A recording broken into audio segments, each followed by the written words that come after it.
हमारी प्यारी ज़बान उर्दू, हमारे नगमों की जान उर्दू। सबकी इज़्ज़त सबसे मोहब्बत उर्दू बोलने वाला हूँ, धीमा लहजा नरम तबीयत उर्दू बोलने वाला हूँ। मुअज़्ज़ज़ नाज़रीन व सामीन, आप सबकी खिदमत में मेरा खुलूस भरा सलाम और आदाब। नाज़रीन, एक बार फिर हम आप सबका उर्दू है मेरा नाम की ख़ास पेशकश मशाहिरे अदब से गुफ्तगू में दिली इस्तकबाल करते हैं।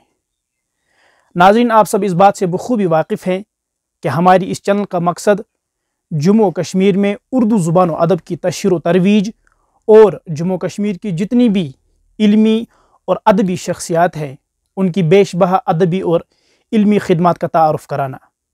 तो इसी तनाजुर में आज हमारे साथ रियासत जम्मू कश्मीर की एक और मुतहरिक अदबी शख्सियत मौजूद हैं। आप किसी भी तारुफ़ के मोहताज नहीं हैं। इस बात का अंदाज़ा इससे भी होता है कि उत्तर प्रदेश उर्दू अकेडमी ने हाल ही में एजाज़ात का ऐलान किया है। उनमें जम्मू कश्मीर के 8 उदबा को भी उन एजाज़ात के लिए मुंतखब किया गया है। मौसूफ का नाम भी उनमें काबिल ज़िक्र है। मेरी मुराद है डॉक्टर मुहिद्दीन ज़ोर कश्मीरी साहब। नाज़रीन, डॉक्टर साहब एक हमगीर और हमजहत अदबी शख्सियत हैं। आप बुनियादी तौर पर ड्रामा शनास हैं। इसके साथ साथ आपने कालम नवीसी, उर्दू ज़ुबान व अदब की बाज़ियाफ़्त जम्मू कश्मीर में फिक्शन और सहाफ़त में भी काबिल सराहना खिदमत अंजाम दी हैं। नाज़रीन, मैं आपको यह भी बताऊं कि मौसूफ़ ने आज तक कई किताबें तसनीफ़ की हैं और इसके अलावा आपने 50 से ज़्यादा अदबी मकाले मेयारी रसाइल में शाया किए हैं।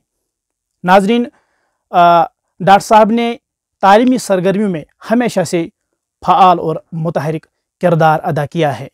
तो आइए नाज़रीन, डॉक्टर साहब की मज़ीद इल्मी, अदबी और तालीमी खिदमत के बारे में हम उनसे ही बात करते हैं। डॉक्टर साहब, मशाहिर अदब से गुफ्तगू में हम आपका दिली इस्तकबाल करते हैं। शुक्रिया। डॉक्टर साहब, रिवायती अंदाज में हमारा पहला सवाल आपसे भी यही है कि आपकी तालीम व तरबियत और अदब की वाबस्तगी का सिलसिला कब और किन वजूहात की बिना पर हुआ? देखिए, मेरा जन्म जो है इसी गाँव जिसका नाम मौज़े फरहशगुंड है, ये डिस्ट्रिक्ट बडगाम में आता है और HMT के पीछे बिमना, श्रीनगर से बिमना जो रास्ता है उसी रास्ते पर हम हैं। तो यहाँ मेरी पैदाइश हुई। पैदाइश के बाद बिल्कुल आम जो है स्कूलों में, मेरी सरकारी स्कूलों में मेरी तालीम हुई। उसके बाद higher secondary Budgam, higher secondary के बाद बिमना कॉलेज, बिमना कॉलेज के बाद कश्मीर यूनिवर्सिटी में मेरा दाखिला हुआ MA में। उसके बाद वहाँ मैंने MPhil और PhD किया और MA मैंने गोल्ड मेडल के साथ जो है ये हासिल किया। मेरी तालीम जो है बिल्कुल आम स्कूलों में आम असातिज़ा थे। उनमें कुछ का नाम मैं लेना चाहता हूँ। सैयद ज़ियाउद्दीन बुखारी साहब ने मुझे मैट्रिक तक बहुत मुतासिर किया। इसके अलावा हिंदू साहब थे वहाँ मैट्रिक में हमारे हेड मास्टर, तो उन लोगों ने मुझे काफ़ी मुतासिर किया। हायर सेकेंडरी के बाद कोई उस्ताद ऐसा नहीं मिला यूनिवर्सिटी लेवल तक जिसने मुझे मुतासिर किया। जहाँ तक कि अदब से मेरा ताल्लुक़ है, मैं एक्चुअली मैट्रिक से पहले ही थोड़ा लेटर राइटिंग या कुछ मज़ामीन लिखता था, लेकिन मुझे पता नहीं था कि आगे क्या होगा। तो हायर सेकेंडरी में आम लोगों की तरह मौज मस्ती में हम थे। कॉलेज में थोड़ा सा सीरियस हो गए। पहले नॉन सीरियस फर्स्ट ईयर में थे, उसके बाद ही हम सीरियस हो गए। सेकंड ईयर यानी BA सेकंड ईयर से हमने लिखना शुरू किया अफसाने। मेरा पहला अफसाना जो है चांदनी, और ड्रामा से मेरी दिलचस्पी जो है बचपन से थी। उसके बाद मैं इल्मी का यहाँ जो इल्मी माहौल था, कल्चरल एकेडमी वगैरह, रेडियो TV वहाँ जाना शुरू किया और अखबारात के साथ वाबस्ता हुआ, लेकिन कुछ खास रेस्पॉन्स वहाँ नहीं मिला। तो आखिरकार जो है PhD वगैरह भी मैंने अपनी ज़ाती ख्वाहिशों से किया। सारा मेरा जो है सेल्फ लर्नर ही आप मान लीजिए। मगर एक शौक़ मुझे था कॉलेज में कि मैं किताबें जमा करता था। जमा करते करते जो है मेरी लाइब्रेरी, छोटी लाइब्रेरी कॉलेज में बन गई और उसके बाद यूनिवर्सिटी से आज आप देख रहे हैं कि मेरे पास सबसे बड़ा जो है कुतुब खाना है, जो वहाँ कश्मीर का पर्सनल कुतुब खाना है। और नेट भी मैंने जो है पहले उम्मीदवार ने मुझसे पहले यहाँ जम्मू कश्मीर से किसी ने नेट नहीं किया था। उसके बाद जो है किताब भी मैंने उस दौर में लिखी जब जो है आथर यहाँ जो है मतलब बड़ी मुद्दत के बाद, बड़ी उम्र के बाद लोग छपते थे, और मैं जो है नौजवानी में ही अखबारात में, नौजवानी में ही अखबारात में, और उसके बाद जो है मेरी फुल फ़िक्र फ़रदा के नाम से पहली किताब भी आ गई। शुक्रिया डॉक्टर साहब। अच्छा डॉक्टर साहब, हमें ये बताइए कि आपकी जो ये आप दर्स व तदरीस और इल्मी और अदबी खिदमत कब से अंजाम दे रहे हैं और कहाँ कहाँ आपने ये खिदमत अंजाम दी हैं? तो बच्चों को पढ़ाने का शौक़ मुझे पहले से ही था। जब मैं मैट्रिक में पढ़ता था, तो मैंने मैट्रिक में तो 9th के बच्चों को पढ़ाता था। जब मैं 11th-12th में आया तो मैट्रिक के बच्चों को पढ़ाता था फ्री में। उसके बाद जब कॉलेज में पढ़ाई करता था, उस दौरान मैं ट्यूशन करता, थोड़ा पैसा कमाता था बच्चों की पढ़ाई से। फिर यूनिवर्सिटी के दौरान भी मैं ट्यूशन भी करता, रेडियो भी जाता रहा, टीवी भी। उसके बाद जो है, जब एमए के बाद मैं कॉन्ट्रैक्चुअल लेवल पर मैंने कुछ हायर सेकेंडरीज में काम किया, फिर कॉलेज में पीएचडी भी किया। उसके बाद मैं कल्चरल एकेडमी में लगा, 2 साल वहाँ काम किया, 1.5 साल करीब। तो फिर जो है मेरी सिलेक्शन JKPSC के थ्रू 2007 में एज ए उस वक्त लेक्चरर के तौर पर हुआ। मेरी पहली posting degree college Eliezer Joldan college Leh में हुई। 2 साल में वहाँ रहा। उसके बाद 4 साल मैं डिग्री कॉलेज खान साहब में पढ़ाता रहा।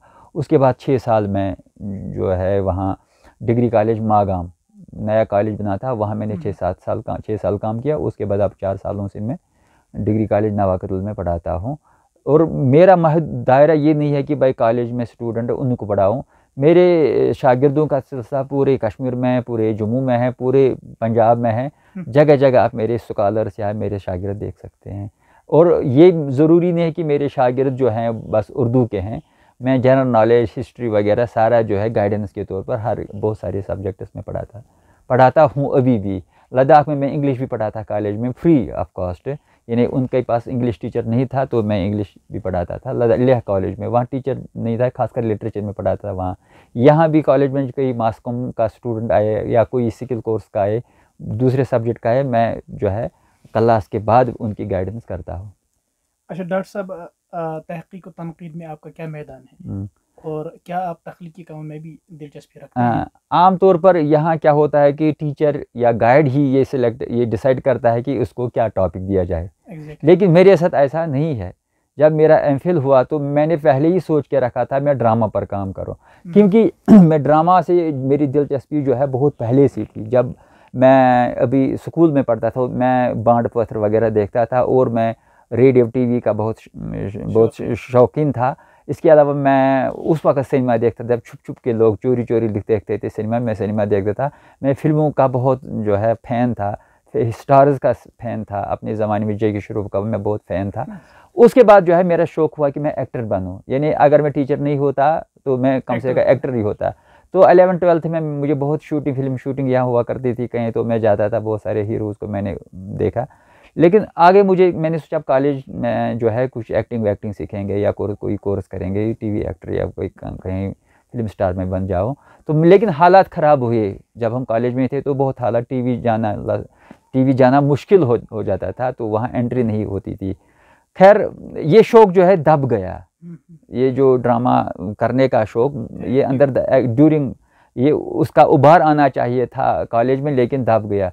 फिर एमए में भी ऐसी कोई ये सिचुएशन नहीं पैदा हुई कि मैं एक्टिंग करूं। फिर मुझे लगा अब एमए भी हुआ, नेट भी हुआ, अब एमफिल का जब वक्त है, मैंने सोचा जो ये ड्रामा वाला कीड़ा मेरे दिमाग में है उसको मैं बाहर निकालूंगा। तो मैंने अनारकली पर मैंने काम किया, मैं आपको दिखाऊंगा। अनारकली पर मैंने इतनी बड़ी किताब लिखी है एमफिल में। उसके बाद मैंने पीएचडी भी ड्रामा पर ही किया 1947 के बाद उर्दू ड्रामा मेरा जो है पीएचडी और ड्रामा पर मैंने काम किया। कहने का मकसद यह है कि मेरी इंटरेस्ट ड्रामा से थी, इसीलिए मैंने ड्रामा पर किया। बाकी स्टूडेंट को, बाकी स्कॉलर्स में ये अर्ज़ करूं कि जिस सब्जेक्ट के साथ आपकी इंटरेस्ट है उसी पर रिसर्च करो। ऐसा नहीं है कि आप इंटरेस्ट आपका एक है और गाइड आपको दूसरा दे। और गाइड से भी मेरी ये अपील है कि कम से कम ड्यूरिंग जो है वो सिलेक्शन ऑफ द टॉपिक वहाँ वो स्टूडेंट की इंटरेस्ट को मद्देनज़र रखे।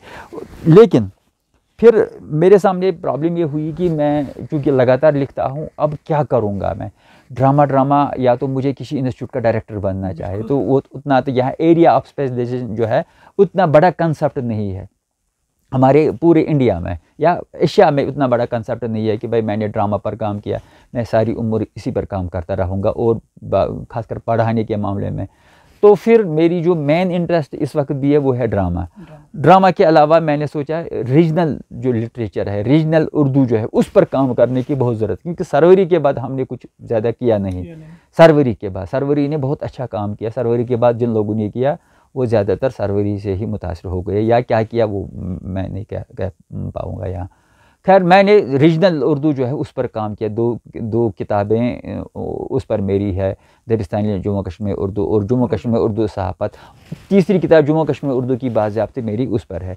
इसके अलावा मेरी इंटरेस्ट फ़िक्शन से है, ड्रामा के पैरेलल जो है फ़िक्शन में दास्तान भी है, मेरी इंटरेस्ट अफसाने और नावल पर भी है। यानी बहुत सारे एरियाज़ मैंने अब चुने हैं, लेकिन इंटरेस्ट ड्रामा है। इसके अलावा मैंने जो है कॉलम नवीसी इसलिए क्योंकि रीडरशिप बढ़ाने के लिए, क्योंकि अगर मैं ड्रामा लिखूं, मैं नावल पर काम करूं या मैं किसी और फील्ड पे काम करूं, लेकिन जो साइंस के स्टूडेंट्स हैं, साइंस के जो है रीडर्स हैं, वो क्या कहते हैं कि हाँ उर्दू पढ़ना चाहते हैं, लेकिन हमें ये शायरी पसंद नहीं है, हमें ड्रामा पसंद नहीं है, तो मैं उनको उर्दू ज़बान में डे टू डे मतलब मेरा जो कॉलम समझेगा ज़माना तेरी आंखों के इशारे, हफ्तेवार श्रीनगर समाचार में छपता है, उसमें आप जो है इकोनॉमिक्स के बारे में मेरे आर्टिकल देख सकते हैं, मेडिसिन के बारे में देख सकते हैं, एग्रीकल्चर के बारे में देख सकते हैं, अदब के बारे में, खासकर समाजात और तालीम मेरा खास मैदान है।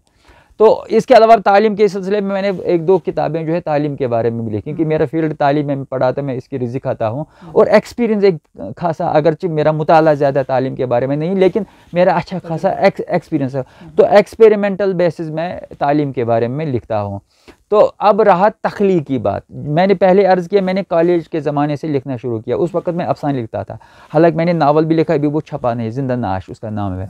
तो तख्लीक मेरी इंटरेस्ट है, जब भी मुझे वक्त मिलता है, फुर्सत मिलती है, या तख्लीकार मजबूर होता है, यानी आपके अंदर कोई ऐसी चिंगारी होती है, आप मजबूर होते हैं कि भाई कुछ मैं लिखूँगा, मेरे अंदर जो तख्लीकी है, तख्लीकी देवी है, तख्लीकी सलाहियत है, उसको मैं उभारूँ, तो मैं उस वक्त सहारा लेता हूँ अफसाने लिखने का या नावल लिखने का, या कुछ और भी आज़ाद किस्म की शायरी भी करता हूँ, और ज़्यादा नहीं। बहुत खूब डॉक्टर साहब। तो आपने आज कितनी किताबें तस्नीफ? मेरी कुल मिला के 26 प्लस किताबें हैं। मैंने उनकी नवीयत यह है कि मैंने इससे पहले भी अर्ज़ किया, कुछ किताबें मैंने धरसी डांग की, क्योंकि जब मैंने लिखना शुरू किया कॉलेज ड्यूरिंग PhD ही ज़्यादा लिखना शुरू किया, एक तो शौक़ के तौर पर, नाउ शौक़ के बाद होता है प्रोफेशन या पैशन। तो मुझे लगा कि अब उस वक्त जब आप प्रोफेशन में आ जाते हैं, आप सर्वे करते हैं, किसी भी प्रोफेशन में आप जब आते हैं तो आप सर्वे करते हैं मुझे क्या प्रोडक्ट देना है, दुकान आपको खोलनी है तो आपको ये देखना है। मैं उस वक्त पब्लिशिंग की मार्केट में आया, मुझे लगा तदरीसी नवियत की किताबें ज़्यादा अच्छी रहेगी, पॉपुलर भी होंगी, और पब्लिशर जो है उस वक्त पैसा नहीं था मेरे पास, मैं अपना पैसा लगाऊं, या बड़े पब्लिशर उसके साथ डील नहीं थी, तो जो लोकल लेवल के पब्लिशर है उन्होंने कहा तदरीसी डांग की, तो मैंने उनकी बात मान ली, और मैंने पहले तदरीसी डांग की किताबें B.Ed के लिए या अंडर ग्रेजुएट स्टूडेंट के लिए मैंने किताबें लिखी। उसके बाद जो है मैंने ड्रामा पर जो है मेरी 8 दर्जन किताबें ड्रामा पर हैं, जम्मू कश्मीर उर्दू पर 2-4 किताबें हैं, और जनरल फिक्शन पर मेरी किताबें हैं। कुल मिला के जो है मेरे फिक्शन, ड्रामा और जम्मू कश्मीर उर्दू। सबसे बड़ी बात यह है कि मेरे जो कॉलम है हर साल, जिन्हें 2021 में जो मैंने कॉलम लिखा रेगुलर हफ्तेवार, तो कश्मीर जो है फ़िक्र फ़रदा के नाम से, उसके बाद कश्मीर उम्मीद फ़रदा के नाम से, अब कश्मीर ज़िक्र फ़रदा के नाम से एक और कॉलमों का मजमुआ रहा है। यानी ये भी अलग अलग मौज़ूआत के तहत टेक्निकली मैं उनको जोड़ के कश्मीर के बारे में, कश्मीर की मजमूई ज़िंदगी के बारे में मेरे कॉलम, यानी कश्मीरियात और कश्मीर भी मेरा खासा जो है इंटरेस्ट उसके साथ रहता है। ठीक है डॉक्टर, चूँकि आपने बतौर मुअल्लिम उर्दू कई सालों से और मुख्तलिफ जगहों पर अपनी खिदमत अंजाम दी हैं, तो हम ये जान सकते हैं कि उर्दू ज़ुबान और अदब की तशहीर और तरवीज के हवाले से आपकी क्या हिकमत अमली या क्या तरीक़ा रहता है आपका? देखिए, आम तौर पर हमारा ये अलमिया है, मैं इसके बारे में लिखता भी हूँ कि जो टीचर लग जाते हैं वो उसको प्रोफेशन के तौर पर नहीं अपनाते हैं, बस नौकरी करते हैं। लेकिन मेरा मामला अलग है, मैं नहीं कह सकता हूँ मैं कामयाब टीचर हूँ, मैं नहीं कह सकता हूँ मुझसे पहले लोग यहाँ सब ये खाकदां वीरान था, ऐसा नहीं कह सकता हूँ। लेकिन अपनी तरफ से मैं ये कोशिश करता हूँ, पहले मैं जो है एजुकेशन के ज़रिए, इस फील्ड के ज़रिए मैं जो है रिज़्क़ कमाता हूँ, तो चूंकि मेरा जो खास वास्ता उर्दू से है, मैं पहले उर्दू जो है बड़ी लगन से पढ़ाता हूँ। दूसरी बात यह है कि उर्दू की तशरीह में करता हूँ। कुछ टीचर मैंने उर्दू के ऐसे देखे हैं या कश्मीरी के मैंने या लैंग्वेजेस के टीचर मैंने देखे, उनको पता नहीं किस बात का कॉम्प्लेक्स होता है। वो क्या करते हैं, वो कहते हैं कि मैंने कश्मीरी पढ़ा, मैंने उर्दू पढ़ा, मैंने ये सब्जेक्ट पढ़ा, यानी कुछ अजीब तरह की कैफियत उनके अंदर तारी होती है कि कॉम्प्लेक्स के वो एहसास कमतरी के शिकार हैं। अब मुझे खुदारा बताए वो क्या पढ़ाएंगे या वो क्या बच्चों को। आप मेरे स्टूडेंट को देखेंगे, उनसे पूछेंगे, या मैं जो बड़े मतलब बड़े कमांड के साथ में जाता हूँ स्टूडेंट्स के पास और उर्दू को पूरी तरह से जो है मुतारफ़ कराता हूँ, ताकि ये स्टूडेंट जो है उर्दू के ज़रिए, जिस तरह मुझे अल्लाह ताला ने रिज़्क़ दे दिया, मैंने अपने टैलेंट को जो है उभारा है, अपने टैलेंट को बाहर निकाला जो मेरे अंदर था या है, तो उसको मैंने उर्दू के ज़रिए एक वसीला बनाया है। तो ये मेरे बच्चे जो अब उर्दू लाइन में आए हैं, BA लेवल के हैं या MA लेवल के हैं या रिसर्च में हैं, क्योंकि मेरा स्टूडेंट्स का दायरा जो है बहुत वसी है, तो मैं उनको ये इस कॉम्प्लेक्स से बाहर निकालता हूँ। भाई आप उर्दू पढ़ो, किसी कॉम्प्लेक्स की ज़रूरत नहीं है। आप हिंदुस्तान, पाकिस्तान कहीं भी जाओ, बाहर से जाओ, आप जो है अपना नाम कमा सकते हैं। यहाँ अरब कंट्रीज़ में जा सकते हैं। हुई टीचिंग की बात। टीचिंग के बाद जो है मैं मीडिया के साथ वाबस्ता रहा है, बहुत मुख्तलिफ चैनलों के साथ या TV के साथ, रेडियो के साथ, वहाँ भी मैंने उर्दू की तशरीह की। इसके अलावा जो अदबी कॉन्फ्रेंस या अदबी फोरम या अदबी तंजीमें या अदबी जो प्रोग्राम्स होते हैं, वहाँ मैं अपने आप को बतौर उर्दू के एक जो है टीचर या एक उर्दू दान या उर्दू खां या उर्दू का कोई खादिम के तौर पर मैं अपने आप को पेश करता हूँ। या सबसे बड़ी बात यह है कि आप किसी से मेरे बारे में पूछें, डॉक्टर ज़रूर, वो कहेंगे उर्दू वाले, तो मैं फ़ख्र महसूस करता हूँ। मुझे कोई गालिब कहे, मुझे कोई मीर कहे, मुझे कोई मंटू कहे, मुझे कोई असमत कहे, मुझे कोई क्या कहे, उर्दू का खादिम कहे, तो ऐसा नहीं है कि मेरी पहचान जो है उर्दू ने दे दी और मुझे उर्दू को हर महाज पर, हर मंजिल पर, हर कदम पर देना चाहिए, उसकी तशरीह कर लेनी चाहिए मुझे। तो ये चीज़ है कि मेरी YouTube चैनल भी चलती है, मेरे स्टूडेंट, मेरे दोस्त, वो जो भी है, मैं बाहर जाता हूँ दिल्ली, वहाँ कुतुब मीनार में नहीं देखता हूँ, वहाँ मैं सिनेमा नहीं देखता हूँ आजकल, वहाँ मैं तफरी पार्कों में नहीं जाता हूँ।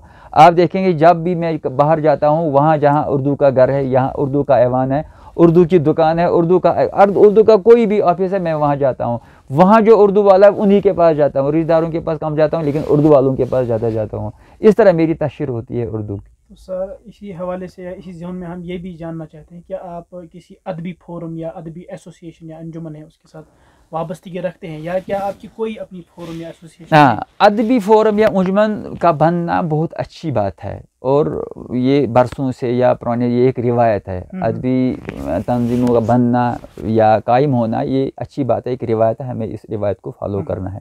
लेकिन आजकल दो बातें हैं, आप मुझे माफ़ करें, नाजरीन मुझे जो है माफ़ करें, आजकल दो बातें हैं। जहाँ बैठे दो चार लोग वो सियासत खींचते हैं, सियासत खींच के खुद जवाल के शिकार हो जाते हैं, तो मैं इन चीज़ों से परहेज़ करता हूँ। दूसरी बात, दो चार लोग बैठे, तंजीम बनाई और पहले पैसा, लोगों को कैसे ठगेंगे ये नाम ले, तो इसलिए मैं थोड़ा सा किनारा कशी करता हूँ इन चीज़ों से। जहाँ ये दो चीज़ें हैं, लेकिन इसके बावजूद भी जहाँ कहीं अदबी प्रोग्राम है मैं वहाँ पहुँचता हूँ, अलबत्ता टाइम मद्देनज़र रखकर, प्लस अपनी ड्यूटी को पहले मैं तरजीह देता हूँ।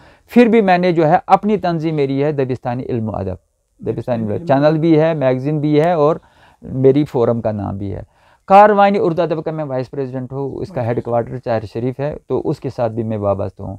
बाकी जितने भी तंजीम हैं, जो इदारे हैं, जो मुझे कॉल करते हैं, मुझे बुलाते हैं, तो मैं आमना सदकना मैं उनके पास जो है जाता हूँ, उनके साथ वाबस्ता है। अलबत्ता वो जो करते हैं, अगर कहीं कोई अच्छा करता है मैं अप्रिशिएट करता हूँ, कोई बुरा करता है वो उसका अपना है, अपना दीन ईमान है, मैं उसके बारे में ज़्यादा कुछ नहीं कह सकता हूँ।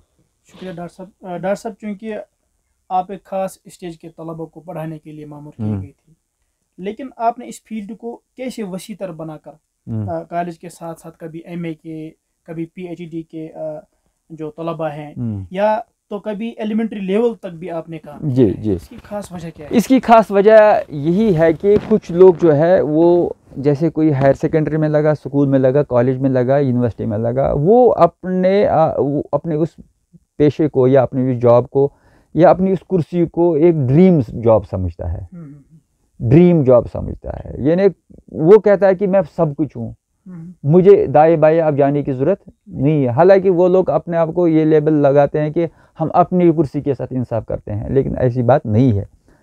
मैं समझता हूँ जहाँ मैं हूँ सितारों से आगे जहाँ और भी है। मैं इसको काफ़ी नहीं समझता हूँ अपने आप को, अपने लिए। हमें अल्लाह ताला ने बहुत सलाहियतें दी हैं, बहुत सलाहियतें दी है अल्लाह ताला ने, उनको चैनलाइज, उनको यूटिलाइज करना है। इसके लिए क्या है, जैसे मैं कॉलेज में पढ़ाता हूँ, वो ठीक, मैं वहाँ जो उनका मायार है, जो उनका स्टैंडर्ड है, उनको जो किताबें चाहे, किस लेवल की किताबें चाहिए, किस लेवल का लेक्चर चाहे, बिल्कुल मैं उनको वही डोज देता हूँ। उसके बाद मेरे पास जो है MA के स्टूडेंट आते हैं, पूरे कश्मीर के, पूरे जम्मू कश्मीर के, बाहर के लोग। मुझे पता है ये क्या है, ये MA लेवल की 2-4 किताबें होती है। ये जो मेरे पास लाइब्रेरी है, ये जो मेरे पास असासा है, ये जो मेरे पास एस्टेब्लिशमेंट है, उसका प्रॉपर यूटिलाइज है। इसका प्रॉपर यूटिलाइज है कि हम MA के स्टूडेंट को पढ़ाएं, हम MA के स्टूडेंट को गाइडेंस करें। हम अपने ज़माने में जाते थे, कोई हमें दरवाज़ा नहीं खोलता था, मगर उसका ये रिवर्स में करता हूँ। MA का स्टूडेंट हो तो मैं देता हूँ, किसी को कॉम्पिटिटिव एग्जाम की कोई है गाइडेंस चाहिए, किताब चाहिए, मैं देता हूँ। उसके बाद PhD के लिए मेरी ज़रूरत उन लोगों को होती है, खुद आते हैं, मेरे गाँव आते हैं, मेरे पास आते हैं, मुझे बुलाते हैं, मेल करते हैं, वो चीज़ ये चीज़ सोशल मीडिया के ज़रिए मेरे से राब्ते में है, तो मैं PhD के लिए भी गाइडेंस उनकी कर सकता हूँ, उनकी हेल्प कर सकता हूँ। अब रही बात एलिमेंट्री लेवल की, आपने बात की, देखिए मेरा गाँव जो है बिल्कुल सिंपल सीधा साधा गाँव है। यहाँ गाँव वालों को मेरी किताबें नहीं चाहिए फ़िलहाल, अभी बेचारों का उतना मयार नहीं है कि मेरी किताबों को, या मैं उनको अलीगढ़ यूनिवर्सिटी में किसी बच्चे को, लेबर क्लास है यहाँ, 2-4 लोग अमीर हैं, वो तो चले गए, ये आपको पता ही है, गाँव में को अमीर बनता है, मेरे बगैर 2-4 लोगों को बगैर कोई अमीर बनता है तो वो चलता है। तो हम लोग यहीं पैदा हुए और यहीं सेटल हुए हैं, हमें जाने की ज़रूरत नहीं है, वो मेरी पर्सनल जो है इंटरेस्ट है। तो अब मैं उनको क्या कंट्रीब्यूट करूँ, मैं मस्जिद में जाके वाज नहीं पढ़ सकता हूँ, उसके लिए बहुत है। मैं दरसगाह में जाके उनके बच्चों को कुरान नहीं पढ़ा सकता हूँ, क्योंकि उसके लिए मौलवी साहब है माशाल्लाह, वो ठीक तरह से ये काम करते हैं। अब मैंने सोचा उनको मैं तालीम शिक्षा दे दूँ, तालीम दे दूँ, तो मैंने उनके लिए स्कूल कायम किया, ताकि वहाँ भी कुछ जो उनको चाहिए, जिस लेवल का, उसके लिए मैंने इंतज़ाम किया। वहाँ मेरा दारुल अदब एजुकेशनल इंस्टीट्यूट मेरे गाँव में है, उसका स्टैंडर्ड क्या है वो मैंने तय किया। वहाँ किन लोगों को लगाना है, गाँव वालों को कैसे उनको कैसे ट्रेनिंग देनी है, या बच्चों से या पेरेंट्स की गाइडेंस काउंसलिंग कैसे करनी है, वो मैं माशाल्लाह वो मैं ठीक तरह से करता हूँ। मेरे पास टाइम है, सुबह शाम यही हूँ। गाँव वाले, बाहर वाले जहाँ चाहे जब चाहे आ सकते हैं, मेरे पास आ सकते हैं, मैं उनको हर मुमकिन जो है खिदमत कर सकता हूँ इस सिलसिले में। डॉक्टर साहब, चूँकि उर्दू के हवाले से एक बहुत बड़ा मसला दरपेश है, वो है रोज़गार का मसला, तो आप हमें बताइए कि उर्दू को हम किस तरह रोज़गार के साथ जोड़ सकते हैं, खुसूसन जम्मू कश्मीर के हवाले से। जी, ये बहुत ही अहम सवाल है। आजकल हर जो पेरेंट्स हमारे हैं, वो सवाल पूछते हैं कि हम बच्चे को कौन सा सब्जेक्ट दें, हम बच्चे को कौन सा सब्जेक्ट दें ताकि उसको रोज़गार। इल्म बराई इल्म जो है ये पुराना आज भी है, लेकिन कुछ पुराना कंसेप्ट है। हमें इल्म को जो है वोकेशनल, तालीम को वोकेशनल, आज दरसगाहों का मामला या पाठशालाओं का ज़माना नहीं है। आज ये है कि आप कौन सी डिग्री लें, सही, उस डिग्री का स्कोप, मार्केट वैल्यू क्या है। जहाँ तक कि उर्दू का ताल्लुक़ है, उर्दू के मामले में जैसे जम्मू कश्मीर की आपने बात की है, ग्रेजुएशन के बाद अगर ग्रेजुएशन तक उर्दू पढ़ेगा, B.Ed करेगा या बाकी चीज़ें करेगा तो टीचर लग जाएगा या बाकी फील्ड में जाएगा। तो लेकिन मामला यह है कि अब PG लेवल पर, PhD लेवल पर आप जा रहे हैं उर्दू में, वहाँ आपको क्या मिलेगा। अगर आप, बेशक जम्मू कश्मीर में बेरोज़गारी जो है उरूज पर है, लेकिन अगर आप सर्वे करेंगे, वहाँ बॉटनी वाला भी है, केमिस्ट्री वाला भी है, MBA वाला भी है, मैनेजमेंट वाला भी है, वहाँ उर्दू वाला भी आपको नज़र आएगा। मैं नहीं कह सकता हूँ उर्दू वाले कम हैं, वो बराबर इक्वल है। तो हमारे यहाँ एक प्रॉब्लम है जम्मू कश्मीर में कि हम लोग पढ़ते हैं और उसके बाद हमारी नज़र रहती है कि कब गवर्नमेंट जॉब्स निकलेंगे। गवर्नमेंट जॉब्स जो है पूरे वर्ल्ड में, पूरे इंडिया में, पूरे कश्मीर में अब श्रिंक होते जा रहे हैं।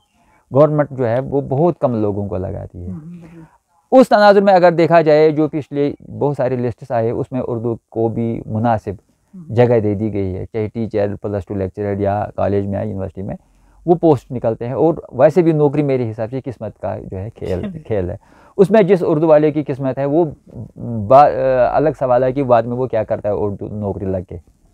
लेकिन हमें उर्दू को वो ठीक, वो बात तो सही, आप PhD करेंगे, नेट करेंगे, JRF करेंगे, उसके बाद आप रिक्रूट हो जाएंगे PSC के, JK PSC के थ्रू, वो अलग बात है। लेकिन अगर आप प्रोफेशनल बनाएंगे, प्रोफेशनल का मतलब होता है कि अगर आप पीएचडी हैं उर्दू में, अगर आप एमए हैं, सबसे बड़ी बात यह है कि आपको कंप्यूटर आता है, उर्दू इंग्लिश की जानकारी आप है। तो मेरे सामने जो पीएचडीज आते हैं, मैं उनको पूछता हूँ, ठीक है आपने थीसिस लिखी है, आपने गोल्ड मेडल के साथ एमए किया है, क्या आपको उर्दू में कुछ लिखना आता है? प्रोफेशनल राइटिंग, हाँ गालिब पर कुछ फरमाता है, गालिब पर फरमाना वो अलग मामला है।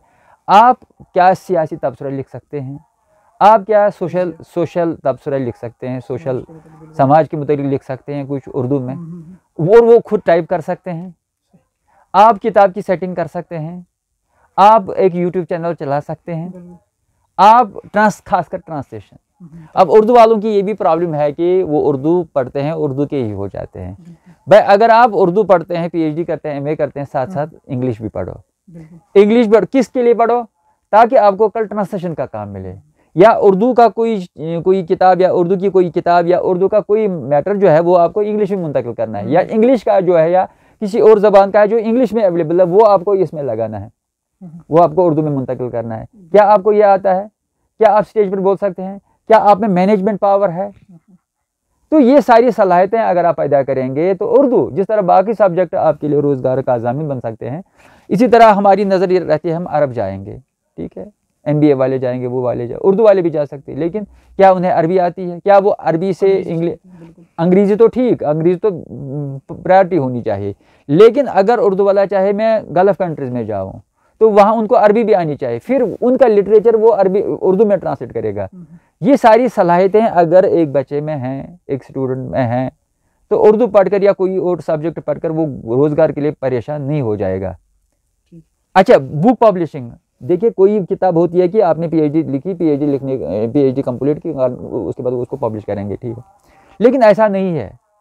कभी कभार आपको ऑन डिमांड किताब लिखनी पड़ेगी। ऑन डिमांड का मतलब है किसी को कश्मीर पर किताब चाहिए उर्दू में, किसी को पॉलिटिकल किताब चाहिए उर्दू में, कोई चाहता है कि मैं एक पॉलिटिकल किताब लिखूं, या किसी की बायोग्राफी आपको लिखनी है, वो शख्स उर्दू नहीं जानता है, वो आपको डिक्टेट करेगा अपनी ज़ुबान में, कुछ इंग्लिश में करेगा, हिंदी में करेगा, किसी और ज़बान में करेगा वो अपनी लाइफ या कोई अपना कोई मसला डिक्टेट, फिर उसके बाद आपको ये या उर्दू में मुंतकिल करना है। क्या आपको वो आता है?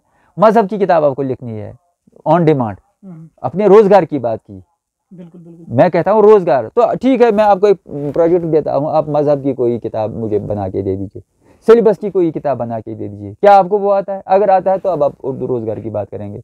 आप चाहते हैं कि भाई मैंने इधर से पीएचडी की, इधर मुझे तो नौकरी मिले, तो वहाँ साइंस वाले भी परेशान हैं, तो आप क्यों फिक्रमंद है? तो उर्दू वालों से मेरी गुजारिश ये है कि वो उर्दू को प्रोफेशनल बनाए, वोकेशनल बनाए, कंप्यूटर नॉलेज हो, जनरल नॉलेज हो, इंडियन हिस्ट्री की नॉलेज हो, इंडियन कॉन्स्टिट्यूशन की नॉलेज हो, डे टू डे नॉलेज हो, न्यूज़ सुने, यानी टीवी देखे, या सोशल मीडिया के साथ वाबस्ता रहे, या पूरा जो इंटरनेट जो है नेटवर्क है इसके साथ वाबस्ता रहें, ये चीज़ें जाने, और तब जाके वो जो है उर्दू रोज़गार की बात करें इन जनरल। बाकी नौकरी तो किसी को भी मिल सकती है, वहाँ ये नहीं देखा जाता है आपको कुछ आता है या नहीं आता है, वो अलग मामला है, लेकिन हमें अपने आप को स्किल्ड बनाना चाहिए। कहानी लिखनी आपको आती है, ड्रामा के साथ थिएटर स्क्रिप्ट, टीवी स्क्रिप्ट आप लिख सकते हैं। आप कोर्ट, अब आप ग्रेजुएशन की बात करेंगे या एमए की बात करेंगे, क्या एमए वाला बाहर कोर्ट के बाहर तहसील ऑफिस के बाहर एप्लीकेशन लिख सकता है, उर्दू में टाइप करा सकता है? कोई ज़मीन का डॉक्यूमेंट खुद तैयार कर सकता है, उसके लिए उसने ट्रेनिंग हासिल की, ठीक है, उर्दू वालों ने उसको वहाँ एमए में गाली पढ़ाया, ठीक, वो क्लासिक है, वो पढ़ना ज़रूरी। वहाँ एमए में ये नहीं सिखाया जाता है कि भाई आप जो है एप्लीकेशन या कंप्यूटर सीखो, वो चीज़ ये चीज़, वो आपको एडिशनल, आपके पास टाइम है 24 घंटे है दिन के, तो उन दिनों उस टाइम को आप यूटिलाइज़ कीजिए। वहाँ एमए में आप बाज़ाब्ता वही सबक पढ़िए, वही सिलेबस पढ़िए जो वहाँ है, क्योंकि वो क्लासिक है। अगर आप डांस सीखेंगे तो वहाँ आपको डांस एकेडमी जो है वो आपको क्लासिकल डांस सिखाएगी। उसके बाद जब आप फील्ड में आओगे, जब आप फिल्मों में आओगे, वहाँ आपको नए डांस सीखने हैं, उसकी कॉपी आपको जो है लेनी है यूरोप से या बाकी वीडियो से लेनी है। यही उर्दू का हल है, आप वहाँ क्लासिक पढ़िए और जो है आपका बाकी जो टाइम बचेगा वो प्रोफेशनल या वोकेशनल चीज़ों में लगाइए और उर्दू आपके लिए रोज़गार का ज़ामिन बन जाएगी। शुक्रिया डॉक्टर साहब। आखिर पर हम यही जानना चाहते हैं कि जो कश्मीर के जो इल्मी शोबे और अदबी शोबे के मुस्तकबिल के बारे में आपकी क्या राय है? देखिए, इकबाल ने कहा है ये मिट्टी बहुत ज़रखेज़ है साकी। मैंने ज़्यादा दुनिया नहीं देखी है, हिंदुस्तान की कुछ रियासतें देखी हैं, उनके साथ कंपैरेटिव जो मैं स्टडी करता हूँ वहाँ मुझे लगा कश्मीरी वाकई इकबाल ने ये सच कहा है। प्लस जो हमारी मिट्टी है, जब मैं मिट्टी का मवाजना भी करता हूँ मुझे लगता है हमारी मिट्टी जो है सबसे ज़्यादा ज़रखेज़ है। कश्मीर का जो है इल्मी गनी कश्मीरी से लेकर कितने नाम हम देंगे, शेखुल आलम गनी कश्मीरी, कितने नाम हम देंगे जहाँ हमारे जो है इस मिट्टी के सपूतों ने जो है दुनिया में अपना नाम कमा लिया, लोहा मनवा लिया। अब आज की बात करेंगे उर्दू की या उर्दू लिटरेचर की। यहाँ बहुत सारा लिटरेचर लिखा जा रहा है, लिखा गया है। इसको समेटने की, इसको जो है इस पर एक मुफस्सल तारीख लिखने की ज़रूरत है। इंशाल्लाह हम काम कर रहे हैं उस पर। अब मैं कुछ मुस्तकबिल के बारे में, मुझे लगता है बिल्कुल रोशन है, क्योंकि अगर अब परदेसी, जेलाल कोल, तालिब कश्मीरी, ता हामिदी कश्मीरी, इधर नूर मोहम्मद नूर इलाही, मोहम्मद उमर नूर इलाही से लेकर बहुत प्रोफेसर अजीज़ कुरैशी वगैरह जो मेरी किताब में उन लोगों का मैंने जिक्र किया है। एक ऐसा हामिदी नूर शाह हामिदी कश्मीरी, हकीम मंजूर, ये लोग ऐसे थे जो बिल्कुल सर्टिफाइड है।